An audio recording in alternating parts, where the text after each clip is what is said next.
afayeenka xisbiga mucaaradka ee Ibrahim Mahdi Buuba oo maanta qaar kamid ah warbaahinta kulaha gudaha magaalada Hargeysa ayaa sheegay in ay dacwad ka dhan ka gudbin doonaan TV-ga qaranka iyo radio Hargeysa wuxuuna sheegay afayeenku in aysan ka xisbi ahaan aqoonsanayn TV-ga qaranka Somaliland iyo radio Hargeysa afayeenka ayaa ku eedeeyay TV-ga qaranka iyo radio Hargeysa in ay maamulka wasaaradda warfaafintu si qalad ah u isticmaaleen warbaahinta isla markaana ay ugu adeegaan xisbiga muxaafadka ee kulmiye afayeenka xisbiga mucaaradka ee wadani Ibrahim Mahdi Buuba oo arrimahaasi ka hadlaya wuxuu yiri sidan galay inaan wasaaradaha qaranka Somaliland mid isu dul taagno maanta waxaanu ka bilaabi doonaa wasaaradda warfaafinta iyo wacyigelinta qaranka gaar ahaan TV-ga iyo radio Hargeysa sidoo la wada socono TV-ga qaranka iyo radio Hargeysa waxa uu ka miisaaniyad badan yahay in ka badan 7 wasaaradood oo wasaaradii wax soo saarka lahaa ee dalka sida wasaaradda kalluumaysiga beeraha biyaha horumarinta reer miyiga xanaanada xoolaha wasaaradda arrimaha bulshada dalxiiska dhalinyarada iyo intaas oo wakaaladood iyadoo intaasi jirto oo miisaaniyadda TV-ga qaranka iyo radio Hargeysa uu yahay mid xadka ka baxsan oo ka badan wasaaradii wax soo saarka lahaa ee dalkan oo siyaasaddaasi tahay mid gurcan haddana waxa inta dheer dakhliga soo gala xayeysiisyada private-ka ama ganacsiga gaarka loo leeyahay TV-ga qaranka iyo radio Hargeysa labadaba ka baxa waxa kale oo inta dheer taawarada VOA-da iyo BBC-da laga kireeyo ee lacagta sanadlaha ah laga qaado iyadoo waxa soo dakhli soo gasho TV-ga qaranka iyo radio Hargeysa waxa ay gaaraan shaqaalaheedu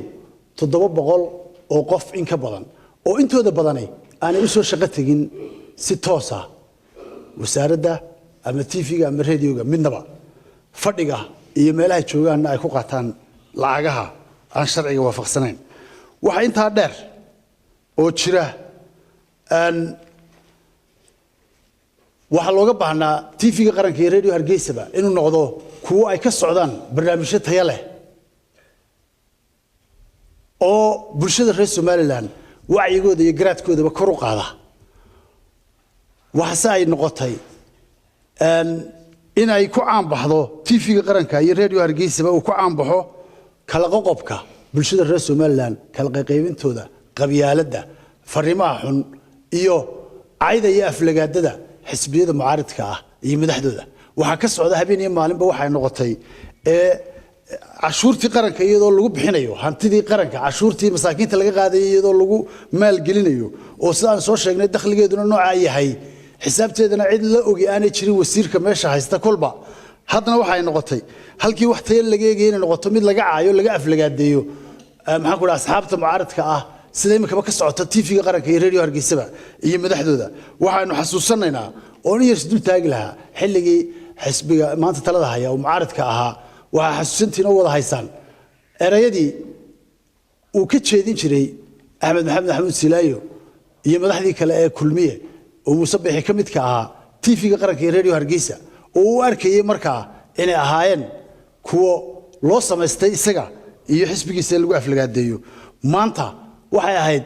in horumar laga gaadho arinta iyaga laftirkooduna ay wadadii xukuumadii hore ay ku caayeen ay ka baydhaan ama ay ka leexdaan bale waxay noqdeen kuwa ka sii daray isla markaana sii muquurtay mugdi kale oo hor leh waxa ka socda TV-ga qaranka habeenii maalin ka baxa waxa ay noqdeen wax bilaataya ah oo aan faa'iido u lahayn bulshada reer Somaliland isla markaana dhagaha bulshada reer Somaliland wasakheeya aflagaadada iyo ayda ka sokowna waxa ay noqdeen kuwa soo abuura mixnad iyo arrimo kala kicinta bulshada reer Somaliland iyo hoos u dhigida qadiyada qaranka marka laga tago wax tayo leh waxa ka baxa barnaamijyada diiniga iyo TV ama radio-ga idaacadda Quraanka Kariimka waxa kale waxay noqdaan hal baad lagu liso waxa ka tayo fiicnaaday oo ka qurux batay oo ka soo wax soo saar fiicnaaday bulshada reer Somaliland ay maanta kaga kalsoon yihiin waxa weeye TV-yada madaxa bannaan oo in ka yar 20 qof institution kasta uu shaqeeyo in ka yar 20 qof ay u shaqeeyaan haddana tayadooda iyo wax soo saarkoodu oo ay noqdeen kuwa 100 jeer laga kalsoon yahay kana horumarsan waxaan u soo jeedinaynaa oo ugu baaqnaa bulshada reer Somaliland maanta laga bilaabo xisbiga mucaaradka ee wadani uma aqoonsanaan doono TV-ga Hargeysa TV-ga maxaan ku dhahaa qaranka lagu tilmaamo iyo radio Hargeysa inay yihiin TV qaran iyo radio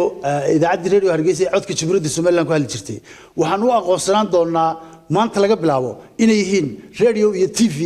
ay leeyihiin kulmiye radio kulmiye iyo TV kulmiye bulshada reer Soomaaliland waxaan leenahay dhagihiina iyo indhihiina ka laabta inta ay idinka wasakhayn lahaayeen idina soo gaarsiin lahaayeen waxyaabaha in badan ka murugoon doontaan ama in badan maskaxdiina ku soo noqon doonto idin mashquulin doonta idinkoo nolol maalmeedkiinni iyo noloshiinni kale la daala dhacaya waan ka xunnahay in TV-ga iyo idaacadda qarankan ee lagu bixinayay cashuurtii dadka masaakiinta laga qaaday haddana ay idin mashquuliyaan oo habeen iyo maalin ba idin soo daayaan barnaamijyo dhiila leh afayeenka xisbiga mucaaradka wadani Ibrahim Mahdi Buuba ayaa sheegay in ay bilaabeen barnaamij toddobaadle isla markaana ay isku dultaagayaan wasaaradaha qaranka Soomaaliland Cabdiqani Cabdilaahi Sheekh Somali TV Hargeysa.